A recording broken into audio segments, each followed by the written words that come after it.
So we got a report about the state of the African markets in 2017. Of course, we did a bit of our own decent share of the equities and debt markets in 2017. 3 Nigerian banks raised a record $1.4 billion, the largest on the African continent in corporate Eurobond.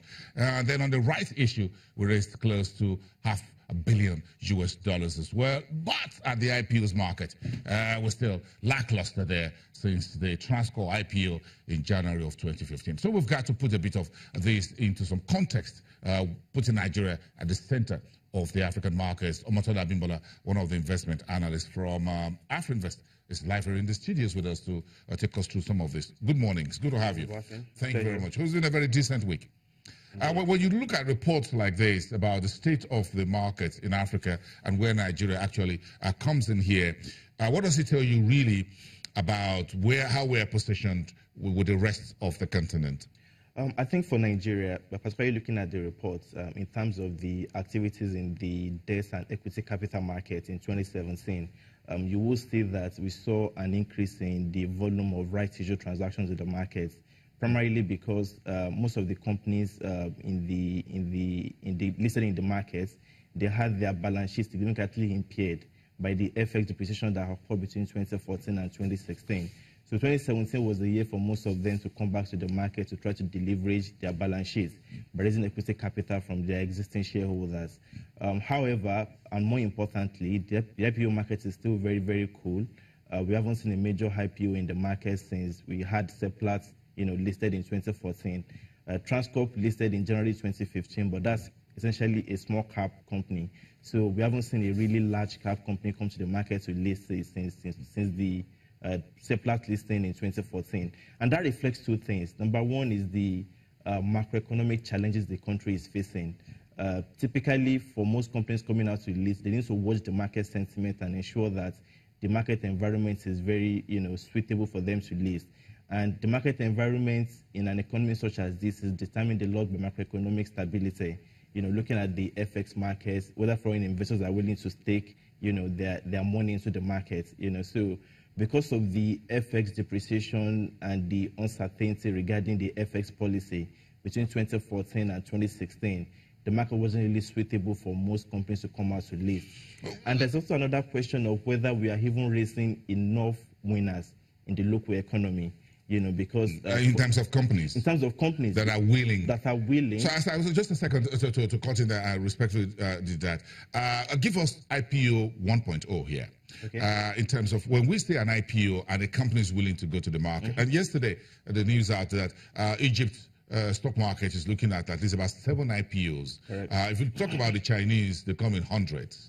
On a yearly basis, and the SEC just gets overwhelmed with approval of IPOs. So when we say an IPO in the Nigerian market, and you're talking about what does it really mean if I am coming out and I'm doing an IPO? It means two things. It means, number one, you have solid corporate governance, because for you to come out to the market to list, you have to go through several regulatory processes to ensure that you are adhering with best-in-class corporate governance rules. And it means you also have a very solid and sustainable business model, because no investor, either domestic or foreign, will put their capital into your company, except if you have the right business model. So I'm selling shares. You are selling shares. And I'm telling the public. We are promising some returns, which will be dependent on your business model. So that's why I say that looking at the IPO markets in Nigeria, the market has been, affected by 2 major things.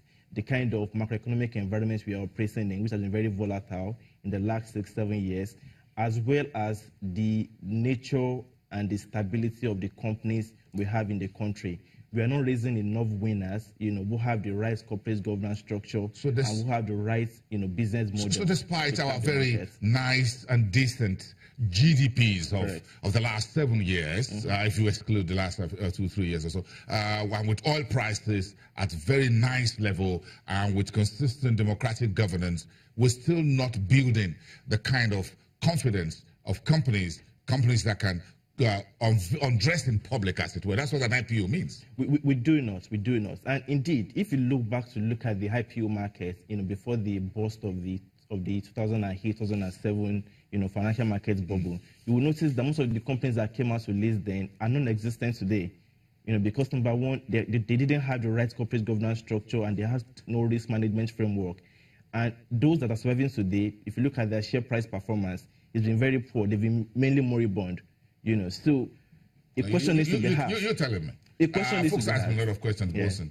You guys were there you were there, Bosun, when the market was, and you told us we should buy into the stock market. Now they're looking at those stocks as penny. And I got one of them in the newsroom. He keeps reminding me every day he gets into the office. I'm not going to name names, but yesterday he's still asking me if anyone is willing to take off those shares and just give him whatever they are worth. So the IPO market and listings, if we look at other jurisdictions, look at Nigeria, boils down to the macroeconomic environment.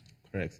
Perhaps, maybe in a way, if you look at the IPO markets in general as well, all over the world, I think it has cooled significantly, compared to the very good days of 2007, 2008. If you look at both developed markets and even the regional markets here in Africa, we haven't seen the level of listings that we saw then, and that perhaps reflects the fact that sentiment is now, a bit more, investors are now a bit more cautious, when trying to invest in new companies. And then for Nigeria, the macroeconomic environment that we keep repeating is a very primary factor. And you also talked about corporate governance. So that speaks to the regulatory side of things. But interestingly, like I mentioned initially, the rights issue market, has been quite robust. In 2017, that's for existing companies. So 6 companies last, according to this PwC report, 6 already listed companies on the stock exchange raised nearly $500 million US dollars. Correct. We had a number of companies within the consumer goods sector, Unilever, Flour Mill. We have some in the industrial goods sector, Lafarge, WAPCO. We had the conglomerates, USAN, and we also had a bank. Union Bank, who all came out to issue rights in the market in 2017. And the primary motive for them to do this wasn't to expand their capacity. Typically, when you are raising capital, you are doing it for either of two reasons: either to expand your capacity to increase your market share, or take advantage of some improvements in the economy, or number 2, for you to do a bit of restructuring, of your capital structure, of your balance sheet. But the primary motive for all the rights issue transactions we saw in 2017 was because most companies were coming out to raise capital in order to restructure their balance sheets, which was significantly impaired, by the macroeconomic, volatility between 2014 and 2016. So if I look at the rights offer market on my right hand and an IPO on the left, and IPO means new offerings. Correct. You're just coming into the market. Right